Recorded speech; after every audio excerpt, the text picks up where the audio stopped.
And in December, I started digging into Ethereum. And I wanted to understand the crypto space at large. Because when somebody tells me, and many people did, don't look at anything else, you're a scammer, you're a shitcoiner, you're a fraud. If I look at something else, that makes me want to look at it. And I started digging into Ethereum. And I realized how incredibly robust an ecosystem it was. The sheer number of developers, programmers, applications, the ecosystem was bigger than Bitcoin. The growth in wallet addresses was about the same pace as Bitcoin. So I started thinking about that. I got sent an article by, I think it was the NIDIG guys, and they were looking at Metcalfe's law, and I understood Metcalfe's law and how it probably applied to Bitcoin. But I asked Remy and actually reached out to Santiago Velez and said, listen, can you help me develop a Metcalfe's law model, just a simple one? We don't need the complex maths. We need to kind of prove that Bitcoin is basically priced in that. And maybe that stock to flow is representing that in a different way. And again, I'm not trying to refute the stock to flow model. I use it. I love it. Everything Plan B's done is a game changer, and he deserves all the plaudits. But once I started understanding the power of what Bitcoin was, it was clearly a behavioral economics driven model, the best of all. So behavioral economics in Facebook is why Metcalfe's law exists in Facebook is because it originally you bring on your uncle, your aunt, your friend from school, blah, blah, blah, and you create your network of people and you can keep in contact with them and you can communicate with them. And so that became network effects. And then businesses came onto it, creating more network effects, etc. But the shareholders were the ones who got rich, not the users. The shareholders benefited from the exponential revaluation of the network, because Metcalfe's law essentially is the value of the network goes up with the more nodes in operation. And so users were separate from the capital. So the investors got rich and the users got to talk to their friends. And then their parents joined Facebook and they all left, went to Instagram, etc. But Bitcoin was a groundbreaker. And all of the Silicon Valley models were basically all of the same. They were all Metcalfe's law. Everything that came out of the internet, from Google to Facebook to Reddit, the whole damn lot of them. And they were all came out of meetings with people like Daniel Kahneman, one of the godfathers of behavioral economics, who basically taught them how to trigger dopamine receptors in the brain by like buttons, emoticons, and how emotion drives behavior, because it's all behavior is what you're trying to do. But with Bitcoin, you've created a network driven by behavioral economics, which is the network of money. And every participant gets rewarded by bringing participants in. So that creates an incredibly robust network effect. In fact, it's genius, because more of us who believe in it, the more we attract other people in, the more we all get rewarded for it. So the behavioral incentive is extraordinary. And that is a way to gain adoption for a new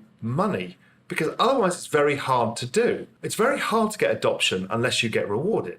So this is stunningly good. But I wondered how you could value Ethereum, because I could start to see how I could value Bitcoin and why it is exponential, why we have to use log charts.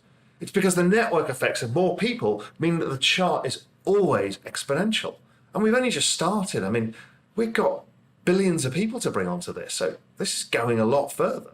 As I've talked about, I have no problem when I use, this log chart, for example.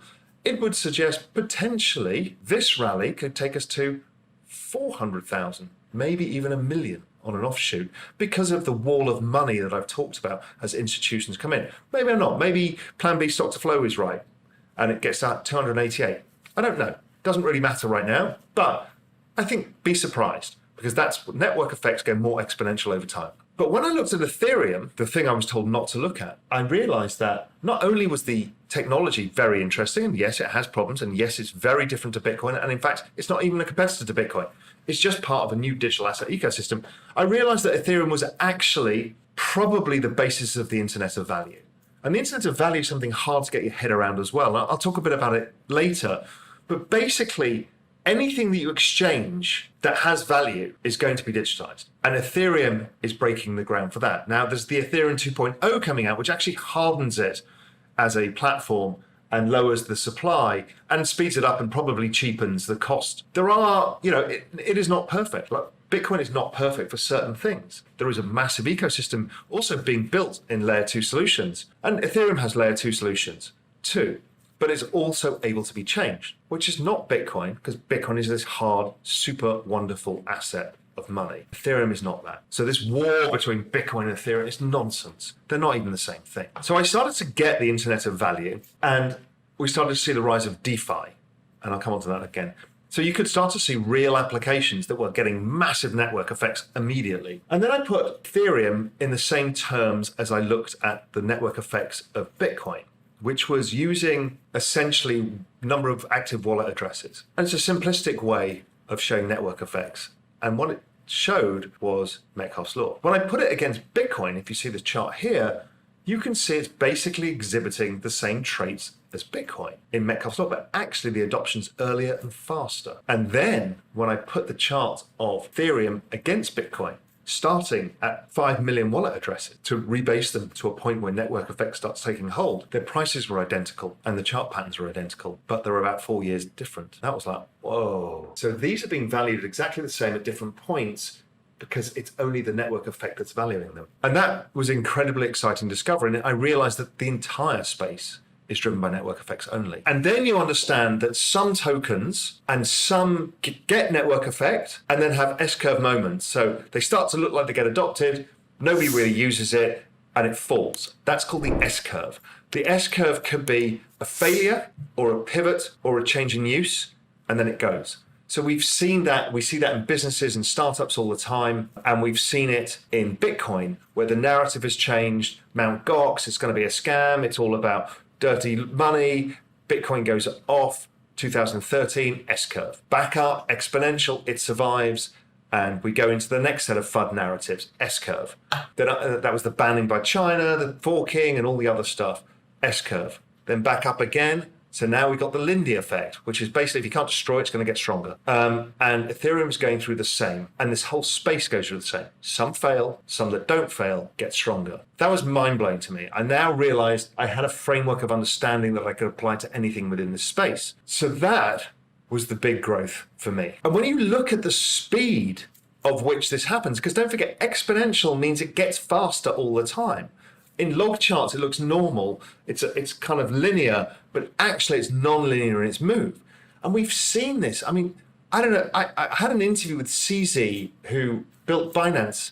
In 3 years, he went to the largest crypto exchange and 1,500 employees. I think it's the fastest startup in history. Speaking to Sam at FTX, I mean, I don't know how he did it, but he got this whole from idea to launching in 4 or 5 months, and then a year later, the third largest exchange in the world. Look at Coinbase, 56 million accounts. That's more than Robinhood and Fidelity added together. It's astonishing, the network effect. And we're bringing in the institution, and they're spreading into Ethereum, and everybody else is building products on Ethereum. It's coming at a lightning speed, and I don't think the space can catch up with the narrative change that is happening so fast.